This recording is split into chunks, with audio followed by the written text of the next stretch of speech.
Salut et bienvenue sur le podcast S'élever en même temps que son enfant. Je suis Maude, coach certifiée chez Mercredi, mais surtout maman de 3 enfants. Sur ce podcast, je t'aide à conjuguer la bienveillance avec la réalité de ton quotidien de maman. Utiliser ton choix d'une parentalité bienveillante comme un accélérateur de ton propre développement personnel. T'aider à changer de regard sur les situations que tu vis avec ton enfant pour t'en servir, pour grandir et apprendre sur toi. Salut, je suis contente de te retrouver aujourd'hui pour un nouvel épisode où je vais te partager ma recette d'une parentalité bienveillante qui fonctionne. Je vais t'expliquer ce que je considère être comme les 6 ingrédients qui sont vraiment la garantie d'une parentalité bienveillante, concrète et efficace pour ton enfant, mais également pour toi. Alors, c'est un épisode qui va être un petit peu particulier quelque part parce qu'effectivement, je vais te partager ma vision de ce que j'estime être le parfait cocktail de la parentalité bienveillante. Comment poser des limites claires tout en accompagnant ton enfant dans la bienveillance. C'est selon moi 6 ingrédients pour que vraiment la parentalité soit la plus concrète, efficace et comme je te le disais, autant bénéfique pour ton enfant que pour toi, le parent. Allez, sans plus attendre, on rentre dans le vif du sujet. Pour moi, le tout premier ingrédient, c'est de changer de regard sur le comportement de ton enfant, sur les situations. Changer de regard, c'est quelque chose que tu m'as déjà entendu dire. Ça me tient vraiment à cœur. Pour moi, c'est vraiment ce qui est nécessaire pour te permettre de déconstruire toutes les idées que tu peux avoir préconçues, les fausses croyances que peut-être tu as intégrées inconsciemment malgré toi par l'éducation que tu as reçue, par la société dans laquelle on évolue. Je pense notamment en France, effectivement, on voit un enfant qui exprime ses émotions comme en réalité un enfant qui est mal élevé. S'il bouge, si un enfant fait trop de bruit, c'est qu'il n'est pas bien éduqué. Tout ça, tu vois, ce sont pour moi des idées préconçues, des fausses croyances. Et la meilleure preuve qui soit, c'est que si tu regardes bien, dans d'autres cultures, on n'a pas du tout cette croyance qu'un enfant qui bouge, qui fait du bruit, est un enfant mal élevé. Je pense notamment, je suis partie en voyage il y a 1 an en Italie. Et en Italie, en fait, les aires, les endroits publics, il y a des jeux pour les enfants pour qu'ils puissent bouger, courir. Si tu regardes en France, ça va être des jeux pour les enfants dans les aires d'autoroute, à l'aéroport ou autre. Ça va être des jouets intellectuels, ça va être des casse-têtes, ça va être des choses qui ne font pas de bruit, qui ne mobilisent pas finalement l'énergie de l'enfant. Un autre exemple, on croit souvent en France qu'un enfant peut être manipulateur, qu'il va nous mener par le bout du nez. En réalité, c'est complètement faux. Dans des situations similaires, par exemple, les pays nordiques, d'où vient en fait le berceau finalement de l'éducation bienveillante, ils voient plutôt le comportement d'un enfant qui va être exprimer une colère ou qui va chercher, qui va provoquer quelque part. Dans les pays nordiques, on voit plutôt ça comme un appel à l'aide, qu'en fait l'enfant a besoin d'être rassuré. Alors qu'en France, on croit qu'il est mal élevé et qu'au contraire il faut resserrer la vis. Tu vois, d'une même situation, on n'a pas du tout la même réaction, nous adultes, pour accompagner l'enfant dans ce cas précis-là. Donc, si j'en reviens à mon premier ingrédient qui est de changer de regard, tu comprends qu'il est donc difficile d'avancer dans ta parentalité bienveillante quand tu as toutes ces idées, ces fausses croyances qui viennent te polluer et peut-être même te faire douter. C'est vraiment la raison pour laquelle le premier module de la formation S'élever en même temps que son enfant, il est très axé sur le développement personnel du parent. C'est justement pour te permettre de faire la chasse à tout cela, te permettre de déconstruire tes automatismes toxiques, faire place nette pour commencer à créer des bases saines avec ton enfant, pour vraiment te permettre de continuer la formation ouvert d'esprit et pour vraiment créer un réel changement. Le deuxième ingrédient, si tu me suis, si tu me connais, tu sais quel est mon dada. Le deuxième ingrédient, ce sont les émotions. C'est vraiment, les émotions, c'est la base de tout. Parce que finalement, la parentalité, comme n'importe quel type d'autre relation que tu peux avoir, hein. Ce n'est rien d'autre que la mise en pratique d'une intelligence émotionnelle développée entre ton enfant et toi. En réalité, à partir du moment où tu vas savoir accueillir, vivre, comprendre et exprimer tes émotions, eh bien tu seras alors capable de transmettre ce savoir à ton enfant.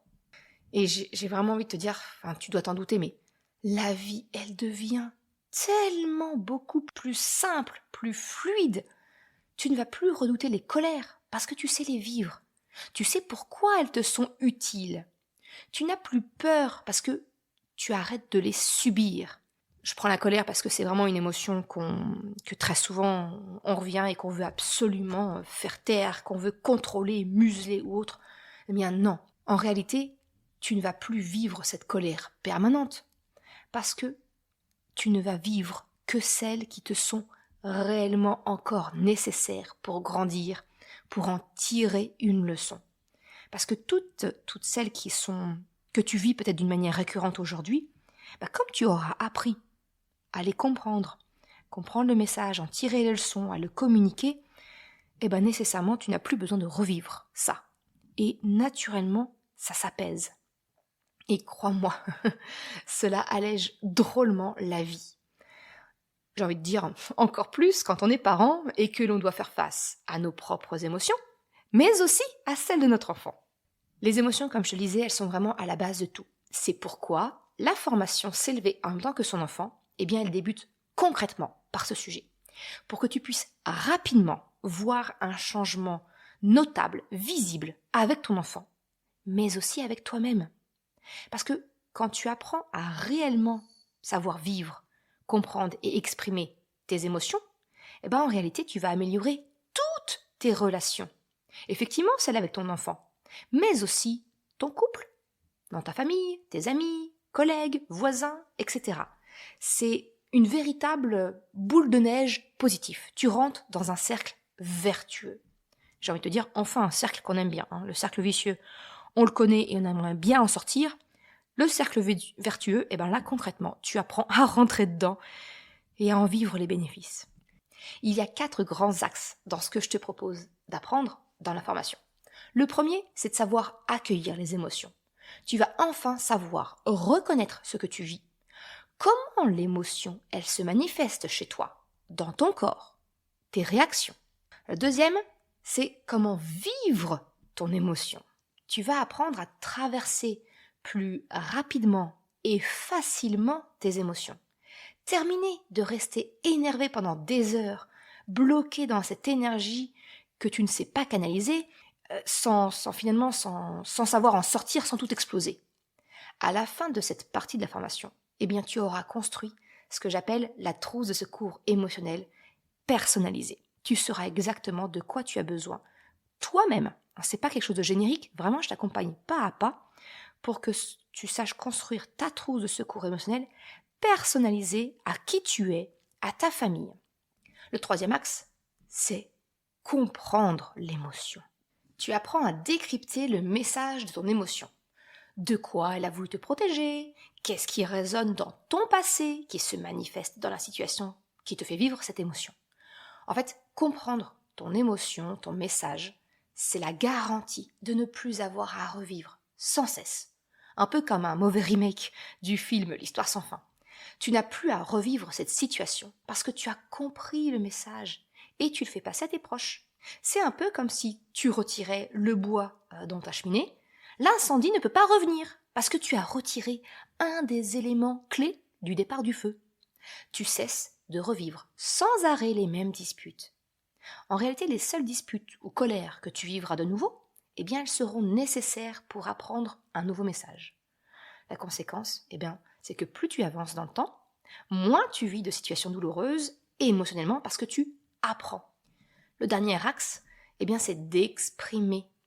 Comprendre le message, c'est nécessaire, mais il faut ensuite en faire part à tes proches, à ton enfant, à ton ou ta conjointe, collègue, etc. Dans la formation, je te donne les clés pour une communication efficace et positive, basée sur les principes de la communication non violente, mais d'une manière très concrète. Tu sais que ça me tient énormément à cœur. Le troisième ingrédient, c'est finalement de poser des limites claires qui dessinent un cadre bienveillant et sécurisant pour ton enfant. Une des clés de la parentalité bienveillante, efficace et concrète, c'est de créer des limites, des règles que ton enfant comprend, accepte et adhère volontairement. Sans limite ni règles, ce n'est pas une éducation bienveillante, c'est du laxisme. Mais souvent, on ne sait pas trop où se situe la limite. Tu doutes peut-être, tu te dis que si je dis non à mon enfant, je suis trop autoritaire, mais si j'accepte, si je le dis oui, alors peut-être que je suis trop laxiste et que mon enfant risque de ne pas être capable de s'intégrer dans la société, cette fameuse peur de l'enfant roi tyrannique. Peut-être es-tu comme moi, tu n'as pas été élevé dans une éducation bienveillante, tout simplement parce qu'à l'époque, c'était pas quelque chose qu'on savait. On éduquait les enfants d'une manière classique, sans remettre en question comment nos propres parents avaient été eux-mêmes éduqués. La résultante, c'est que on manque un peu de repères, et peut-être que tu doutes. Et on finit finalement par osciller en permanence entre autorité et permission, ce qui a l'inconvénient majeur de manquer de cohérence et surtout de repères pour notre enfant, qui peut y voir une possibilité de négocier tout de même. Justement, dans la formation S'élever en même temps que son enfant, je te file en fait un énorme raccourci, parce que je suis passée par là, comme je te l'ai dit, et je t'explique, je te guide pour te permettre de revoir tes règles, tes limites, afin d'éliminer, peut-être tes dernières croyances, automatismes, et enfin te permettre de construire ton cadre d'autorité bienveillante. En fait, ça va être des règles simples, qui te sont propres, et auxquelles ton enfant adhérera naturellement et volontairement. Et oui, c'est pas du rêve, c'est pas une promesse en l'air que je fais, c'est réellement possible. Et tout ça, je te l'explique au cœur de la formation S'élever en même temps que son enfant. Fini de négocier en permanence ou de devoir répéter 15 fois les mêmes choses pour finir par hurler pour que ton enfant bouge. Le quatrième ingrédient, j'ai envie de te dire, c'est le souhait de chaque parent, c'est que notre enfant grandisse en ayant confiance en lui. Le quatrième ingrédient, c'est comment aider ton enfant à développer et nourrir une belle et solide confiance en lui, une belle et solide estime de lui-même. En réalité, une fois que les bases sont claires entre l'accueil des émotions, en ayant créé un cadre bienveillant et sécurisant avec des règles pour ton enfant, il va alors être facile de donner toutes les clés à ton enfant pour lui permettre justement d'avoir confiance en lui.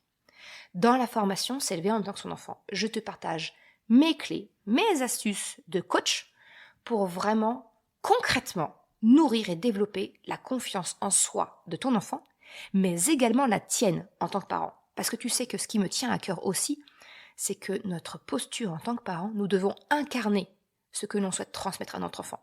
Alors comment tu veux transmettre la confiance en soi à ton enfant si toi-même tu n'as pas confiance en toi?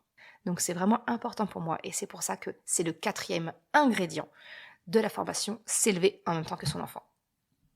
Le cinquième et avant-dernier, c'est comment encourager la coopération naturelle et volontaire de ton enfant.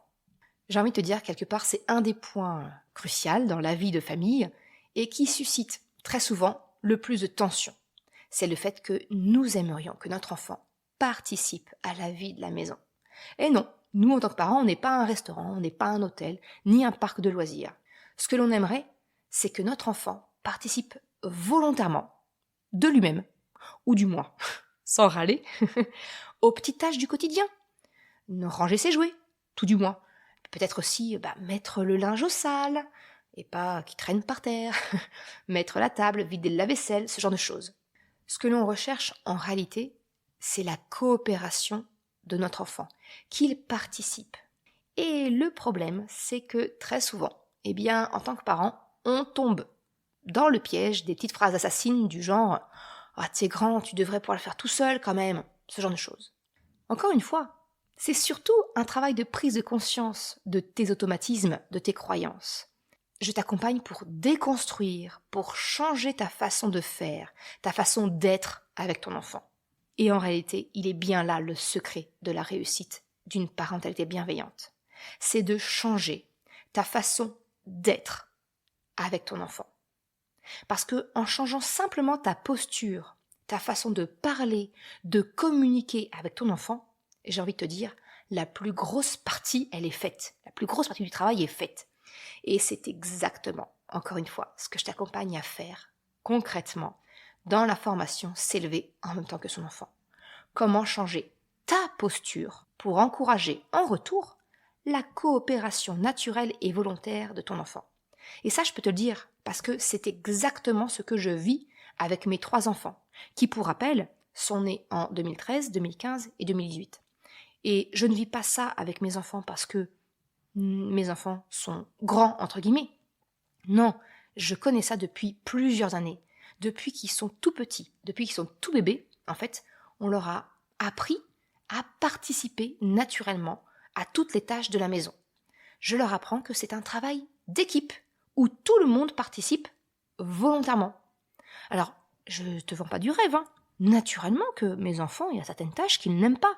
Comme moi, je déteste plier le linge. Pour autant, tu te doutes bien qu'avec une famille de 5, les vêtements, il y en a. Donc naturellement, je ne vais pas te dire que ton enfant va adorer participer à la vie de la maison. Mais en tout cas, je te partage les clés pour que ça lui semble naturel, que ça lui semble normal de vraiment participer. Et même si ton enfant est déjà grand, il n'est jamais trop tard pour initier un changement. De vraiment construire ce travail d'équipe grâce à ton choix d'une éducation bienveillante, à tous les éléments que je te partage sur le podcast, mais également d'une manière très concrète et personnalisée dans la formation S'élever en même temps que son enfant. Tu verras que ton enfant comprendra que ça va lui sembler naturel et normal de participer à la vie de la maison. C'est ça, la coopération naturelle et volontaire. Et on arrive au dernier ingrédient, le 6e. J'ai envie de te dire quelque part, c'est la cerise sur le gâteau. C'est de retrouver une ambiance familiale, sereine et détendue. Alors, en toute franchise, arrivé à ce stade, il y a vraiment plus grand-chose à faire. Quelques ajustements, petites améliorations. Mais quand tu arrives à ce stade de la formation, tu as déjà mis en place tellement de choses que le changement d'ambiance, il est déjà perceptible, nettement perceptible, j'ai envie de te dire. Il s'en ressent naturellement. Dans sa dernière partie, qui est, donc tu l'auras compris, le dernier module de la formation S'élever en même temps que son enfant, eh bien je te partage les derniers ajustements pour faciliter notamment les relations au sein de la fratrie, ou tout simplement la relation avec d'autres enfants, d'une manière générale. Mais c'est également de permettre une meilleure synergie, une meilleure relation entre les enfants et les parents. Ça va être des petits détails comme comment aider ton enfant à trouver sa place, selon s'il est le plus jeune ou le plus grand, quels sont les pièges à éviter en tant que parent quand tu as plusieurs enfants.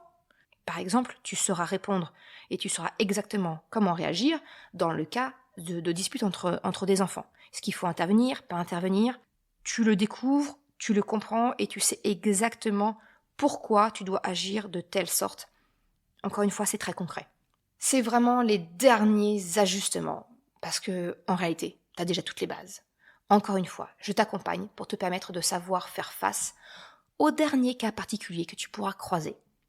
Pour conclure, mon objectif, que ce soit à travers cet épisode de podcast, mais également, tu l'auras compris, dans la formation S'élever en même temps que son enfant, mon objectif, c'est vraiment de te permettre de savoir comment être avec ton enfant. Ce n'est pas simplement faire, c'est comment être avec ton enfant pour l'accompagner dans la bienveillance, tout en posant des limites. Aujourd'hui, mais aussi demain, quand ton enfant grandira et qu'il évoluera et qu'il y aura des nouvelles questions à se poser. Avec ces 6 ingrédients, avec la formation S'élever en même temps que son enfant, tu te sens sereine, tu te sens outillée pour faire face à ton enfant qui grandit.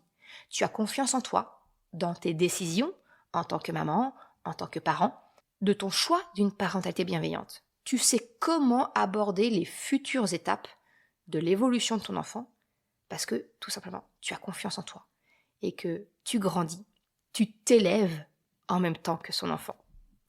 J'espère que ça te donnera quelques pistes. Si tu désires en savoir un peu plus sur la formation, comment ça se passe, qu'est-ce qu'il y a dedans exactement, c'est très simple.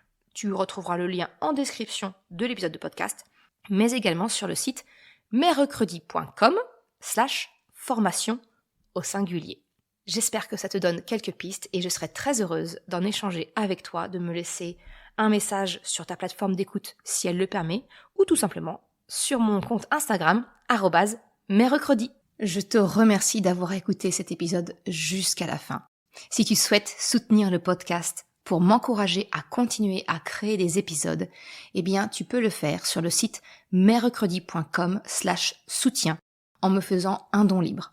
Une autre façon de m'encourager et qui est vraiment très efficace, eh bien, c'est d'en parler tout simplement autour de toi, de partager le podcast, le site. Et si le cœur t'en dit, eh bien, c'est également de me laisser un commentaire ou une note sur Apple Podcast, Spotify, quelle que soit la plateforme, si elle te le permet. Ça m'aide vraiment à faire connaître le podcast, à diffuser ce message qu'une autre façon de la parentalité est possible.